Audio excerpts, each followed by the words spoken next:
I absolutely love being a human being. The emotions that we have, we're so unique and it's crazy, but I love to stand by something through the good, through the bad. And as a rock music fan, like all of you out there, people can say that rock music's no longer relevant. They can say it's dead. But you know what?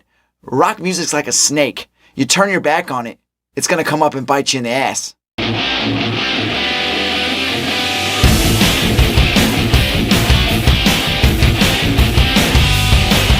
What's going on, everybody? Welcome back, music lovers, especially my rock music lovers. Avenged Sevenfold. Amazing band. Since these guys came out in 1999, they have definitely paid their dues to get to where they're at today. But even though rock and roll music may not appeal to the masses like it once did in the 70s and 80s, it'll always appeal to us, rock music lovers.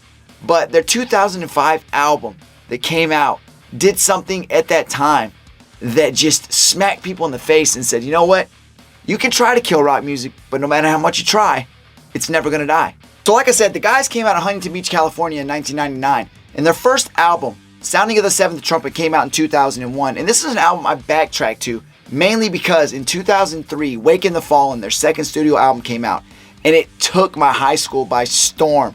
The song, Unholy Confessions, was just an amazing song, groundbreaking, and not only that, it was played all over the radio, and my friends and, close people to us, and in the rock community, people from other high schools, we hung out with a lot of kids that were in our core group of what we believed in, which at that time was skateboarding and rock music. Mainly punk music, but we didn't care. If they were playing drums and they were playing a guitar and singing their ass off, we loved the music. But when I saw these guys, Avenged Sevenfold, at the Vans Warped Tour, which I went to every summer, and they put on the most amazing show, I said, you know what? These guys are one hell of a band. And that made me backtrack their catalog, which was only one album at the time. But those two albums made me say, you know what? I'm going to follow those guys no matter where they go. I'm going to continue to listen to what they have to produce and give the world. And they gave us amazing music. But their third album, City of Evil, in 2005, gave the whole world a shock that I will never, ever forget. As you kind of look around today, you think of the artists that are gaining the most traction, the most popular, selling the most music. People like Drake. I got no problem with Drake. The guy, honestly, I got a lot of respect for him and what he's done. As a rock music fan, I'm not saying this is the only music I like and will listen to. I definitely have a wide variety of taste. But rock music's in my soul. But somebody like Drake has sold so many albums and done so amazing over the years that you got to respect him, because that's kind of, what rock and roll was. It was doing what you wanted to do your way, and if you were successful at it, that just made it all the more sweeter. I look at somebody like The Weeknd. This guy, since he came on the scene, has again done something unique, done it his way, and he is not sorry about it. And I wouldn't be if I was him, because he's put some amazing music out there as well. Taylor Swift, right now, dating Travis Kelce, one of the best players in the NFL. The dude is a freaking stud, beast on the football field, but he's so big that it just is completely overshadowed by his girlfriend right now, which is her. And again, another artist that is just huge, but again, it's just not rock and roll, and it's pretty much put on the back burner because of artists like these people who have come out and just pretty much their sound is what the world wants to hear now. And it's TikTok and it's all these, Spotify. You put one song out that hits, and if people love it, you can pretty much milk that for a year or two, because that's the world we live in now. It's not about putting out an album, promoting it for almost 6 months to just get a big following and hope that it sells well. That's not the world we live in now. It's create a good song and hope people love it, and that'll make you a lot of money. But no disrespect to any of those artists and what they're doing. But even in 2006, the most popular music at the time wasn't rock music. There was some big rock bands, but most award shows, especially MTV, were starting to transition to the fact that they would rather give awards to pop artists and hip hop artists, and it was just what it was. Nothing wrong with that, because if you go look back at the 80s, you were getting all these hair metal bands that were just all over MTV, and it almost seemed like it wasn't a music station, even though you were getting Michael Jackson and Madonna and Whitney Houston. Most of the time, maybe 80% of the time, you were hearing rock and roll music. So as music started to change and rock started to take a back seat to a lot of other genres, what Avenged Sevenfold did in 2005 just made people remember that rock and roll music will always be right behind you. Hey, really quick before we move on, can you please do me a huge favor? Please like the video and subscribe to the channel. Those are two things you can do for me absolutely free, and that will help you to put me out there to a more vast audience, and I can continue doing what I love, and it's absolutely doing this. So now, let's continue the video. So the 2005 album by Avenged Sevenfold, City of Evil, was released through Warner Brothers Records. Now, if you go back to the first two albums, 2001's Sounding of the Seventh Trumpet and 2003's Waking the Fallen, when I got into them during Waking the Fallen, I kind of loved that sound, and you could tell, especially by the music video, Unholy Confessions.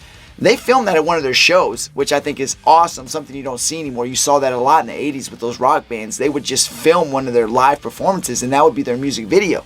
And that's what Unholy Confessions was for Avenged Sevenfold, and you've seen that fan base so passionate and loyal to these guys. People getting tattoos, people with signs at their shows. So they definitely had a loyal fan base in their hometown, which obviously branched out because, I mean, California, you know, you fall in love with a great band, you can obviously venture out to all these different cities, and you end up in Los Angeles. That's a good shot to get noticed and possibly get signed, which these guys eventually did.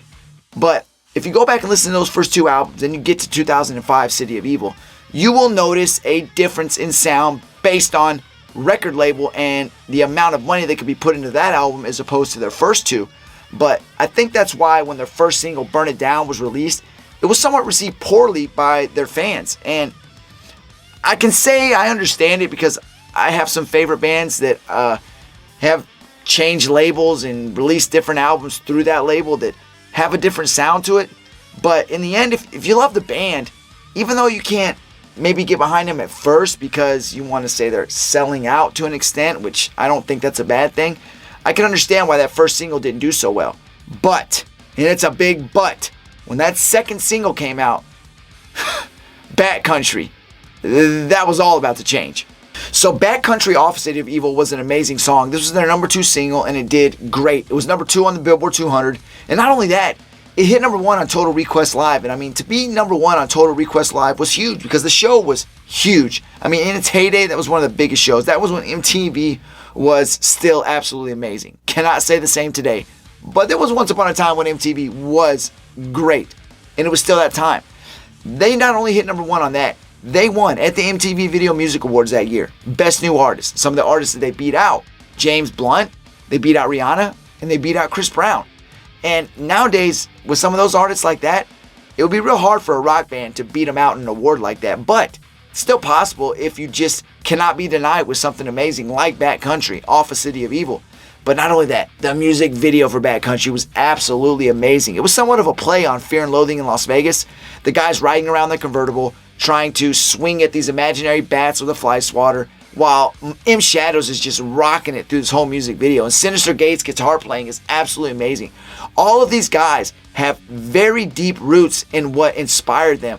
Their music taste is very vast. If you go watch some interviews of these guys, some of the bands that inspired them or artists, it just spans through genres and decades of time. I mean, these guys definitely have a good taste in music, and it's no surprise that they've evolved over the years, but this album defined that time in music, and obviously the guys weren't denied, and they couldn't be. You know, pretty much after Backcountry ruled the freaking country for pretty much the better part of a year, you know, The Beast and the Harlot, their third single, was absolutely amazing. Another amazing, just weird, cool music video, and the guys rocking out. But their fourth single, Seize the Day, was an amazing song. I mean, it was really heartfelt. The music video went along great with the song. It was kind of their ballad off this album, and again, just another home run. I can't say enough about City of Evil. That album definitely made a stamp at that time, but Backcountry was one of those songs that will forever be known as like just the song that people said, okay, rock music's dead, and Avenged Sevenfold showed up and said, hey, what was that again? Yeah, I thought so. Shut your mouth. City of Evil by Avenged Sevenfold was certified platinum. And now, the thing about this album that I find amazing, and just perfect timing to kind of put rock music back on the forefront, if only for a moment, and it'll always be that way. I think music changes so much, you know, you're always looking for the next sound. What's going to be big for the next 15 years? This sound. And then eventually something else is going to take over, and that's always what it will be, and that's always what it was.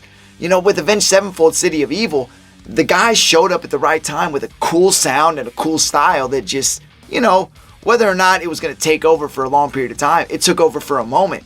It's like anything in life, especially me as a huge sports fan. You know, these great athletes like Michael Jordan, you're always looking for the next one once his career's over. It's such an exciting time when he was there. It's like, we got to have that again. Who's the next one? Who's it going to be? Same thing with rock music, you know, football as well. You know, you get Tom Brady and Peyton Manning. Once they're gone, because you know eventually they will be, who's going to fill that void? And it's the same thing with music. Once the greats are gone, and it's sad to lose the greats. You think about losing Eddie Van Halen, Freddie Mercury, you know, some of the greats that eventually we lost, and we will lose more. We will all perish one day. You got to fill that void with something. And it's just amazing that Avenged Sevenfold was able to fill that void. And the guys are still rocking. I love all of their albums. And I mean, even to today, they came out with some great albums. But at that moment, even though I was already into Avenged Sevenfold, that sealed the deal for me. I said, these guys are fucking amazing. And that song was amazing, Backcountry. And the album, City of Evil, was amazing. Those songs were all over video games because the guys are very well publicized in what they think about video games. They're video gamers. And there was so many games that had Avenged Sevenfold songs on it. So you cannot deny the guys in this album, but just absolutely amazing. And thank God for Avenged Sevenfold, and thank God for them coming out at that time. Wherever music goes from here on out, there always will be people that will honor it well with whatever sound it is, you know, and rock music will forever live and will be honored by the next generation. And one day, it'll make its way back around to the forefront, and it will be the biggest thing on the planet once again, one day. But hey, we got to make sure we keep it alive until then. We got to keep it above water until it can fly again. But Avenged Sevenfold, City of Evil, amazing freaking album, amazing band. Thank you guys for watching. Again, take care of yourselves. Go take care of your family. Do something amazing. Do something great with your life. Go for your dreams. But until next time, take care of yourself. I'm out.